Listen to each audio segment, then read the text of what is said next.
आपकी स्क्रीन पर दिखाई दे रही ये तस्वीरें धनबाद के घनवाडीह इलाके की हैं, जहां आउटसोर्सिंग परियोजना के विस्तार को लेकर माहौल अचानक तनावपूर्ण हो गया। ग्रामीणों का आरोप है कि अपनी ज़मीन और पर्यावरण को बचाने के लिए जब उन्होंने विरोध किया तो उनके साथ मारपीट की गई और दहशत फैलाने के लिए हवाई फायरिंग भी की गई। दरअसल बुधवार 10 जून को घनवाडीह ओपी क्षेत्र की चीना कोठी बस्ती के पास सिंह नेचुरल आउटसोर्सिंग परियोजना के विस्तार और ओबी डंपिंग के विरोध में बड़ी संख्या में ग्रामीण जुटे थे। ग्रामीणों का कहना है कि परियोजना के विस्तार से उनकी ज़मीन और आसपास का पर्यावरण प्रभावित होगा, इसलिए वो इसका लगातार विरोध कर रहे हैं। इसी दौरान स्थिति बिगड़ गई। ग्रामीणों का आरोप है कि कंपनी समर्थकों ने प्रदर्शनकारियों के साथ मारपीट की, जिसमें एक व्यक्ति का हाथ टूट गया। इतना ही नहीं, लोगों में दहशत फैलाने के लिए हवाई फायरिंग भी की गई।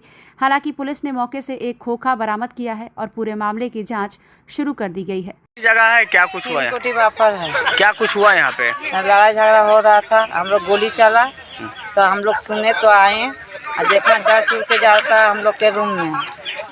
हम लोग को नौकरी दीजिए, घर दीजिए, हम लोग का अपन सुविधा कर लेंगे तब न जाएंगे। हम लोग कहाँ जाएंगे? अभी आप लोग क्या कुछ किए? काम हो क्या? हम लोग के काम बंद कराइए, नहीं तो क्या काम हो रहा था जो आप लोग बंद करवा दिए? वो भी गिरा था। हाँ। तो आप लोग क्या किए? बंद कराने खोज रहे हैं हम लोग। अच्छा, क्यों?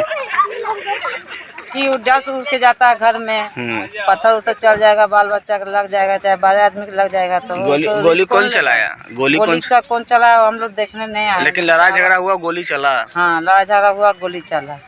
इस भयानक घटना की सूचना मिलते ही धनबाद के मेयर संजीव सिंह और घनवाडीह के ओपी प्रभारी भी मौके पर पहुंचे। उन्होंने ग्रामीणों से बातचीत कर स्थिति को शांत कराने की कोशिश की और भरोसा दिलाया कि जब तक उच्च स्तरीय बैठक नहीं हो जाती तब तक विवादित स्थल पर ओबी डंपिंग या किसी नए कार्य की शुरुआत नहीं की जाएगी। गोली भी चला है यहाँ पे। सिंह नेचुरल कंपनी जो है, झरिया के पूर्व विधायक पूर्णिमा सिंह के देवर का चलता है। उनके द्वारा चीन कोठी के माइनिंग के बगल में यहाँ पे ओबी डंप किया जा रहा है। ग्रामीणों के द्वारा विरोध करने पर कांग्रेस नेता के जो एक रत्नेश यादव जो कुछ दिन पहले पीडीएस चोरी में उनके ऊपर एफआईआर हुआ था घनवाडीह के थाने में, उनके द्वारा चूँकि कोयला चोरी का भी यहाँ पे मारपीट की गई थी और कुछ दिन पहले उन पे कोयला चोरी का भी सीआईएसएफ पे आरोप लगा था। उनके द्वारा वो नेतागिरी छोड़ के यहाँ के लोगों को, ग्रामीणों को पीटा गया। और जानकारी जो मिली है, अभी तक तो स्पष्ट नहीं हुआ है, लेकिन जानकारी जो मिली है कि अगर थाना प्रभारी अगर मौके पर नहीं पहुँचते तो जो लोग विरोध कर रहे थे उसमें से एक आध दो लोगों की हत्या हो जाती। तो ये गलत है। अभी हमने यहाँ के एजेंट को भी कह दिया, थाना प्रभारी महोदय को भी करा है कि इस क्षेत्र में ओबी डंपिंग नहीं होगा और जब तक इस मामले में सीएमडी लेवल पर, डीटी लेवल पर बातचीत नहीं होगी, आगे कोई भी काम करने नहीं दिया जाएगा। अब इसके लिए जो भी लड़ाई लड़ना पड़ेगा हम लोग लड़ेंगे। जनता वोट देकर जिताई है गुंडागर्दी करने के लिए, ये नहीं कि 5 साल राजनीति करके दुनिया भर का पैसा कमा के और जनता को भूल जाना है। हमारा धर्म है, चाहे हम जनता के बीच में चुनाव जीते या ना जीते, हमारा धर्म है, हम जनता के लिए काम करते हैं और ये हमारी प्राथमिकता होती है और यहाँ गुंडाई हम नहीं होने देंगे।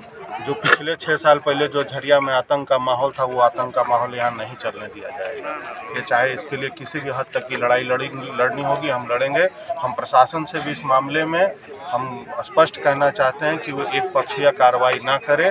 प्रशासन भी इस मामले को समझे कि सबसे पहले मानवता होता है कि अगल बगल में जो कॉलोनीज हैं, जो लोग बसे हुए हैं, जहाँ जोरिया है उसको सुरक्षित रखना है, जो पेड़ पौधे हैं उनको सुरक्षित रखना है और मैनेजमेंट इस पर तय करे कि कहाँ किसको कैसे ओबी डंप करना। कहीं भी कोई नहीं कर सकता है, अगर करेगा तो यहाँ के लोग विरोध करेंगे और हमारा भी विरोध होगा, चाहे वो कितना भी बड़ा आदमी हो, चाहे कितना भी ताकतवर आदमी। फिलहाल इलाके में तनाव का माहौल बना हुआ है, लेकिन पुलिस की मौजूदगी के कारण स्थिति नियंत्रण में बताई जा रही है।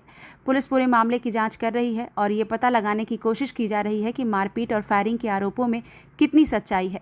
वहीं ग्रामीण अपनी मांग पर अड़े हुए हैं और स्पष्ट समाधान होने तक विरोध जारी रखने की बात कह रहे हैं। ब्यूरो रिपोर्ट, महुआ न्यूज़।